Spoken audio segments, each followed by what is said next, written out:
عزتمنو دا کیسې ځکه ستاسو سره شریکوو چې تاسې واورئ، عبرت ځینې حاصله کړئ، غور پکې وکړئ، فکر پکې وکړئ. ځکه د الله جل جلاله فرمان دی فاقصص القصص لعلهم يتفکرون، چې تاسې دې ته کیسې بیان کړئ، شاید چې دې غور کې وکړي، فکر کې وکړي، د هغه څه نصیحت او عبرت واخلي. نو دا نن چې کومه کیسه واقعه زه ستا سره شریکول غواړم، یو ډېره دردناکه، سبق اموزه، د عبرته څخه ډکه کیسه ده چې یو چا د خپل ماشومتوب واقعه بیان کړې ده چې کوم وخت کې د ده و مور ته طلاق ورکول سوی. تاسې در اخره ښه په غور سره واورئ. هغه کس لیکي چې زه کله ماشوم ولم، په کور کې زما د مور د پلار په منځ کې د روزانه رنګه یو جنجال راپورته سو. زما پلار به زما و مور ته بدې ردې ویلې او زما انا هم زما د پلار ملګري وکړله، او آخر کې چې خبره ډیره مخته سوه، نو زما انا پوه نه سوم چې زما د پلار په غوږ کې څه وویله. څنګه چې زما د انا خبره زما پلار واورېدله، نو په زوره زوره په هغه وخت کې زه نه پوهېدم چې یو درې داسې الفاظ یې وویله چې زما د مور در خوله یو چغه وختله او پر هغه ځای بېهوشه سوه پرېوتله.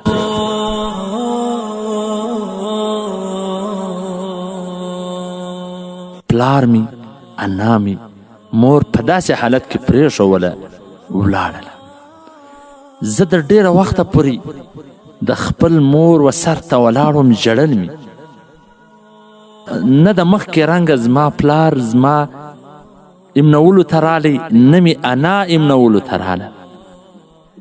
ډېر وروسته پس چې کله مور مې په هوش کې راله، د بېهوشۍ سره راپورته سوله. دا اول ځل و چې ما دومره بېهوشه لیدلې وله. نو ولاړه خپلې خونې ته، کمرې ته، په یو ټوکرۍ کې خپلې کپړې واچولې. څه زه د لاس ونیولم، د بندې راوایستل. ما چغې وهلې، بغارې مې وهلې، خو زما مور زه د لاس نیولې وم، کشوله مې، روډ ته یې راوایستله. ما دا ګڼل چې شاهد اوس به مې پلار راسي، په غېږ کې به مې واخلي، مګر داسې و نه سوله. مور زه د لاس نیولې وم، کشوله مې، په منډه منډه زما د نیکه کره، یعنی زما د ماما کره، زما د مور د پلار کره یې بوتل. څنګه چې هغه دروازې ته ور ورسېدلو، نو زما مور زه د بندې پرېښولم، دې په کور ته دننه منډه کړه. ما سوچ کاوه چې دا څنګه ماجرا ده، دا څنګه کیسه ده، مخکې خو چیرې داسې نه و سوي. مخکې چې به داسې و، نیکه او انا چې کوم زما د مور پلار او مور ده، هغه به رامنډه کله، زه به په غېږ کې واستنم. لیکن مور چې مې کور ته دننه منډه که، زه چې پسې ورنم، ټوله په ژړا اخته دي. مور مې هم، نیکه مې هم، انا مې هم.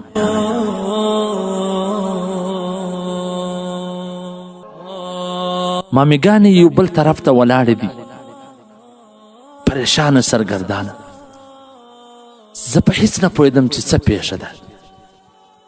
ډېرې ورځې تېرې سوې، نه مې پلار راکلی، نه مې مور د خپل کور ته د کلو نوم اخیستی.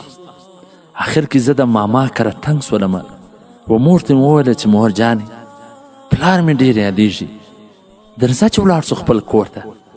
مور به مې زه د سینې سره ونیولم، ژړل به. کله کله به مې انا هم د مور سره ژړا شروع کړل.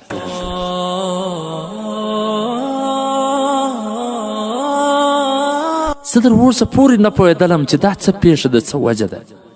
مور مې ولې نه ځي، پلار مې ولې نه راځي. خیر خو ډېرې ورځې شپې تېرې سولې.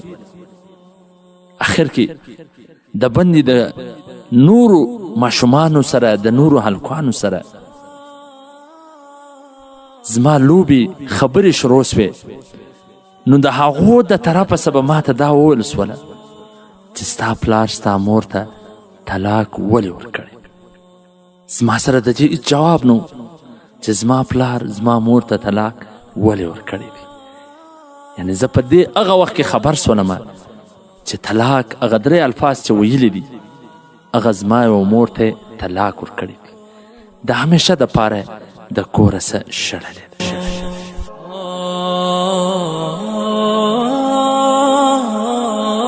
زه به د ماشومانو سره به ما لوبې نه سوې کولی، ځکه هغو به همیشه ما ته ویله چې پلار دې نسته او ستا مور یې ولې رایله کړه، ولې طلاق ورکړي.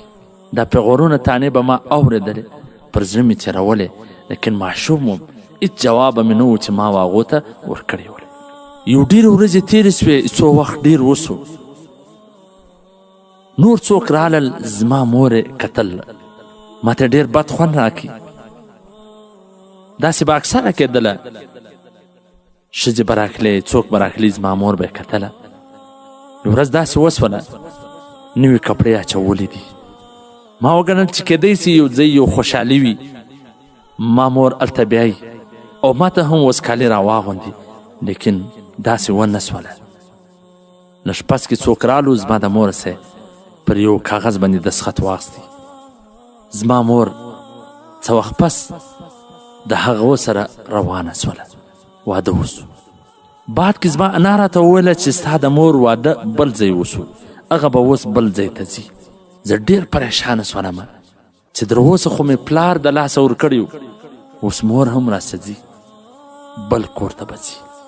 زه در اوسه پورې پریشانه سرګردانه چې یو وار خو مې پلار د لاسه ورکړي، د پلار نازونه مې د لاسه ورکړه او بیا مې مور هم راسه ولاړه. زه اخر پریشانه سرګردانه چې آیا زما قصور څه و. زه در اوسه په دې پریشاني کې یم چې قصور زما څه و، لیکن چې زه غور او فکر وکم قصور دا راوځي چې صرف برداشت نه و. زما د مور و پلاره څه برداشت نه و. که چیرې دوی برداشت کولی، دوی په هغه وخت کې یو د بل خبرې برداشتولی، چپ وسېدلی، نو زه به نن داسې پر وچ میدان باندې نه وای ناست چې پلار مې هم د لاسه ورکړي، مور مې هم د لاسه ورکړي. عزتمنو، داسې ډېر ماشومان سته چا مور د لاسه ورکړې وي، چا پلار د لاسه ورکړې. ایا د دې وجه څه ده؟ پیښه څه ده؟ که چیرې په دغه کور کې لږ برداشت وي، لږ د شکر ماده وي، لږ یو د بل خبرې پر ځان وړل وي، لږ کورنیان دغه نیکه و انا په مابینځ کې د انصاف تقاضا کوي چې یو په خښم وي ابل راضي کېدو کوشش وکړي، چې دا بل په خښم وي دا بل د راضي کېدو کوشش وکړي. نو داسې انجام ته به دا کور نه رسیږي چې بیا ټوله په خولو کې تویي څه یې لاسته نه راځي. او زه دې دواړو ته وایم که چیرې خرابي د ښځې د طرفه سوي، دا کوشش کوي چې د خپل خاوند څخه ځان خلاص کړي، یو بل میړه وکړي، هېڅکله به در د ښه نه کې پیدا. او که چیرې دغسې دغه سړی کوشش وکړي چې دا باندې شکر نه کې ادا، دا ته طلاق ورکړي، داسې یوازې تنې تنها د حالاتو مقابله ته پرېږدي، یا مور د بچو سره د کوچنیانو سره جلا کړي یا خپل ځان، نو هېڅکله به د ده د ارمان پوره نه سي چې دی به در دې ښه ښځه راوړي. ما چې کله دا کیسه ته وکتله، ما ته د خپل کتاب یو واقعه را په یاد سوله چې نفحة العرب، چې د ټولې دنیا په مدارسو کې دا کتاب ورته ویل کېږي، په عربي ژبه کې دی. دغه کتاب په درجه ثالثه کې په مدارسو کې ورته ویل کېږي. د نفحة العرب پر 13مه صفحه باندې عدم القناعت، یعنی قناعت نه کول، پر حال باندې شکر نه ادا کول، اخر دی کوم حال ته ورساوي. هغه یو واقعه ده چې یو غلام د یو مالک سره اوسېدی، هغه به خپله د جواري ډوډۍ خوړله، به ده به بغیر د جواري ډوډۍ خوړله. دی راولاړ سو، هغو ته وویله چې ما خرڅ کړه، ځکه دا ماته خوند نه راکوي چې ته در ما ښه ډوډۍ خورې. هغو خرڅ کړي. یو داسې چا رانوي چې هغه به خپله بغیر جواري ډوډۍ خوړله، یا به غنم والا ډوډۍ خوړله، یا به سړه ډوډۍ خوړله، په ده هېڅ شی نه خواړي. داسې د ضرورت مطابق که څه چې ژوندی په پاتې څه به یې ورکړل، خو نه یې په خوړله. ده ته دا بیا خوند نه کوي، ور هغو ته وویله چې ما خرڅ کړه. هغه راولاړ سو، پر بل چا یې خرڅ کړي. یو داسې چا رانوي چې هغه خو خپله هیڅ نه خوړله. وشراه من لا یأکل شیئا وحلق رأسه وكان في الليل يجلسه ويزع السراج على رأسه بدلا من المنارة. داسې چا رانیوي چې خپله به شی نه خوړي، د دې سر وخورئ او د شپې به د ده پر سر باندې څراغ ورېښو، شم به ورېښو، سر به ورخیلو، شم به پر سر ورېښو. فاقام عنده ولم يطلب البيع. بس د هغه سره وسیدي هغه ته دا نه ویلې چې ما خرڅ کړه. دی د هغو سره وسیدي یو وخت کې داسې پیښه وسوله چې هغه کوم د غلامانو تجارو رانیولو خرڅولو والا هغه وده ته وویله چې لأي شیء رضیت بهذه الحالة عند هذا المالک في هذه المدة. ایا ته څنګه د دغه سړي سره په دا حال کې راضي سوې د دغه مالک سره په دومره مده کې تا وده ته نه ویل چې ما خرڅ کړه؟ څه وجه ده؟ ګوره د آخري جمله یې واورېده څه ورته فقال اخاف ان یشتریني في هذه المرة من يزع الفتيلة في عیني عوضا عن السراج. وای ما ته دا ویره پیدا سوله که چیرې ما وده ته ویل چې ما خرڅ کړه او ده زه خرڅ کړم نو دې ځلې به هغه خلک چې څوک ما رانیسي پر ځای د سر چې پر سر به پیلته رایښي یا پر سر به څراغ رایښي پر سترګه کې به پیلته راکښېږدي په سترګه کې به پیلته راولي. نو ځکه ما د سره شکر ادا کړي بس. نو دا کیدی نیسي چې ته دې سره ناشکري وکړې، بې صبري وکړې، دا ته طلاق ورکړې او ته به بیا د هغه بالا راوړې یا به د هغه شا راوړې. دا کیدی نیسي چې یو ښځه وژړوي یا یو ماشوم وژړوي او ته به پر خپل ژوند خوند اخلې. نو عزتمنو تاسې صبر کوئ، برداشت کوئ، د خولې سره پام کوئ، د جذباتو سکار مه اخلئ چې خشم دله راسي ووځه د کوره چې داسې حال ته ونه رسېږي چې د خوله دې سره ووځي بیا په خوله کې تویوي. والسلام. د مولوي عبدالرحمن صمیم صاحب د نشراتو څخه منتخبي رښتینې قصې.